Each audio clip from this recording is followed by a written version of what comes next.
Catching up once again with Alex Brink, the Washington State Cougars coming off a loss at Ole Miss, but that doesn't exactly tell the whole story as the Cougs go down into SEC country and give all they can to the Rebels, really put a scare in the Ole Miss fans and maybe in Lane Kiffin too. Alex, just what was your perspective? You were there. I mean, it seemed like it was almost a time a Cougar leaning crowd. Yeah, the Washington State faithful showed up in a big way. I thought that was, that was one of the coolest parts about it. I was walking around the Grove before the game and had multiple people tell me, boy, your fan base is out in force and they're so fun to be around. And, you could really feel it in the stadium too.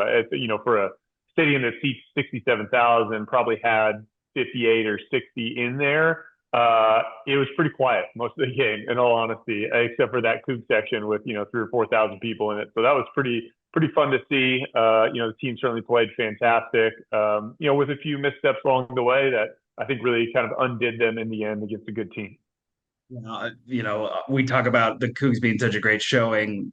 Jimmy Rogers said after the game, they could have won this game, and that is true. But to be there, to be so close with a team that was top five in the country, what did the Cougars do so well in that game, Alex, that led them to be right there alongside Ole Miss?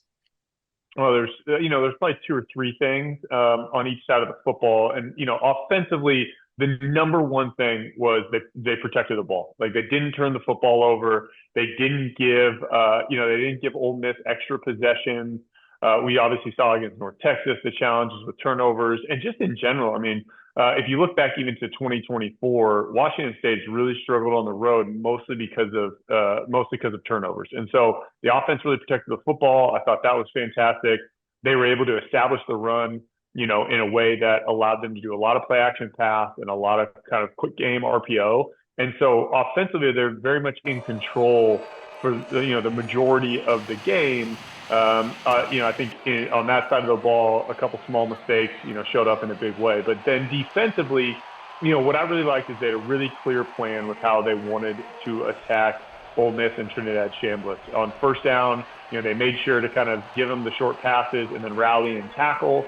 And then when they got them in second and long, they really brought a lot of pressure and were able to force some sacks and some errant throws from Chambliss.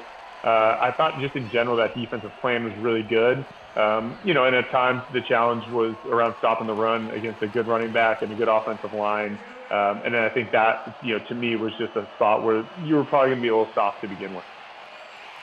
Obviously coming up on the short end, but if you looked at social media, if you heard from the Ole Miss fans who were there, a lot of praise for WSU, this past weekend, not only for their play on the field, but of course, Cougar fans traveling down there.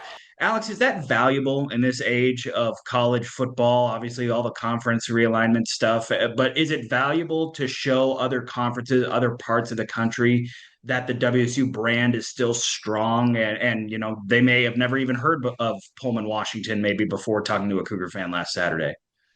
I just think it reaffirms what we all know and what the data has supported, right? This whole time through conference realignment, the data about viewership and with television ratings, the data about, how the Cougar brand travels, frankly, the data of wins and losses over the last 10 or 12 years speaks to the fact that Washington State deserves to be playing in a power conference, right? And, they're going to get the opportunity to rebuild the Pac-12 next year, which is exciting. But in the end, Washington State should have been in the conversations to join something like the Big 12 or the ACC when those opportunities happen, because of all the things I just mentioned. And, a day like Saturday reminds you very much that the Washington State football brand is a national brand that people respect. And, the Coug fans, when they're bought in and when they're invested, are as good as there is in the country. And so, I thought that was a great showing for the school and for the program. But in the end, both with the loss and, where Washington State is at in kind of this world of college football, you got to find ways to win. And so they have to build off of this, heading into a big week out in Virginia. We'll talk about that game in a minute. But first, we're at the midpoint of the season, and I wanted to get your thoughts on quarterback Zevi Eckhaus' midseason grade. Now, to be fair, he's only played in 4 games so far, but I just have the numbers in front of me here. Almost 70% completion rate and 6 touchdowns to just 2 interceptions. What if you had to put a stamp on Zevi right now in terms of how he's played since taking over the starting role? What grade would you give him? I mean, I don't know if there's a grade high enough because Zevi Eckhaus is the reason that this football team is playing as well as they are right now. He gives them a different sort of mentality. Not to say Jackson Potter isn't a good football player or couldn't have provided that, but there's something about Zevi Eckhaus, his leadership, his intangibles, and then his confidence in playing the position that just permeates throughout the team, right? I mean, I was talking to the coaches after the game, right? The touchdown he threw at the end to Tony Freeman was actually not really where the ball was designed to go. They practiced it all week to throw a post route over the top, and he's able to just see it. He sees the open guys.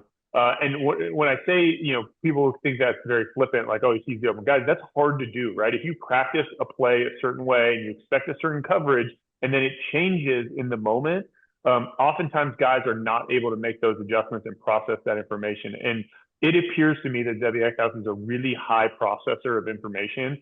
He throws the ball that's very catchable. He's not elite maybe with his physical traits, but he's certainly good enough. And I just think that his ability to move this offense and execute this offense has really, really shown up from the moment he got the football handed to him as QB1. He's been outstanding, and it's been really fun to watch. Okay, so looking ahead for the Cougars this weekend, it is another trip multiple time zones away to face another ranked team. This time it's number 18, Virginia. Alex, do you think that the performance that the Cougars just had, even though it was a loss, and we'll continue to say that, but the performance they had going into a hostile environment and playing really well can translate over 1 week later when you essentially have to make that same trip just to a different spot? Well, there's kind of two options here, right? You can build off of what you just did. You can learn from the long travel. You can keep moving forward. I would say this team has kind of progressively gotten better each week, in my opinion. And so they could keep doing that, right? And that would be a testament to Jimmy Rogers and the coaching staff and the leadership on the team.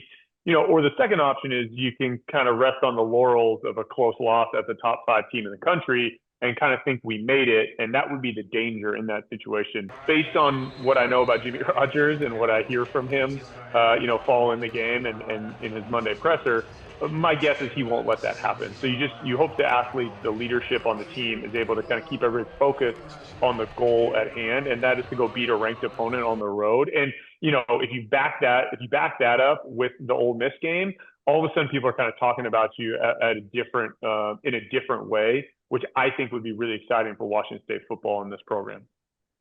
Virginia is an explosive team, averaging 43 points per game. But this is now back-to-back performances after those really poor performances against North Texas and Washington, that the Cougar defense has been really, really solid, especially at Colorado State and then coming off against Ole Miss. What does the Cougar defense need to do, and what have they done over the last couple of weeks that needs to continue for them to be successful on the road here at Virginia? And they got to get pressure on Chandler Morris for sure. I mean, I've known Chandler for a long time since he's back into high school. He's a very gifted player. He is, I would say, a step above guys like Damon Williams or Trinidad Chambliss when it comes to throwing the football. Maybe not quite as good an athlete, but a good enough athlete to hurt you with his legs. So, for Washington State, they have to be aware of the quarterback run and his ability to extend plays. But he's not a guy that's going to miss open receivers, right? And you saw that a little bit with Chambliss last week. He missed open guys when Washington State was not able to get the pressure to him. With Morris, you got to cover downfield. You got to get home and put pressure on him and tackle him to the ground. So, I really think this is more in the vein of playing a team like North Texas, right? With a good athlete at quarterback, an accurate passer. They got to make sure, they really get Morris uncomfortable. I think that's vital. And offensively, obviously, you want to see more from Zevi and them. But I thought it was really, important to note when we talked to Jimmy Rogers on Monday. This is now back-to-back weeks where the Cougar run game, even though the number of yards don't jump off the page, they're averaging more than 4.5 yards per carry their last 2 games. What can they do in the run game to continue that kind of success? Because they're also dealing with a little bit of a banged-up offensive line, as we don't know if Christian Hilborn will be playing this weekend or not. Well, it looks like Danny Freund has made some, pretty significant adjustments in the scheme of the running game in the last few weeks. He's gotten away from, wanting to use a lot of pullers and trying to use kind of more of the, guard tackle or guard tight end sort of counter schemes that are a little bit slower developing. A lot more zone, using the tight end to just come across the formation and cut off the backside, which is allowing the running back to hit the hole that is a little more downhill, right? Basically what you saw on Kirby Voorhees' long touchdown run, right? He's in the pistol, he gets the ball, he gets to run dead straight, and as long as they get a hat on a hat and climb to the second level, guys like Voorhees and Angel Johnson and Leo Pulasi and Maxwell Woods, they all have the ability to hit the big one. But if all four of those guys have to stop their feet in the backfield or they get pressure in the backfield, that's when you see the run game not as effective. And so kudos to the offensive staff to make the adjustment to be more zone scheme, make things simpler for the running backs, and just let them use their natural ability. All right, Cougars heading on the road to Virginia this weekend, looking for another upset, another good performance, and something we could really hang our hat on this season as the Cougs continue to trend upwards as we get through the season. If you want to hear more from Alex Brink, you can catch up with him with Talking Cougs with Michael Bumpus. We'll have a link to that here in the article if you're watching on swxlocalsports.com. Alex, thanks. Safe travels over to Charlottesville, and hopefully, this time next week we're talking about the Cougars actually being able to get over the hump this time. Sure hope so. Thanks. Go Cougs.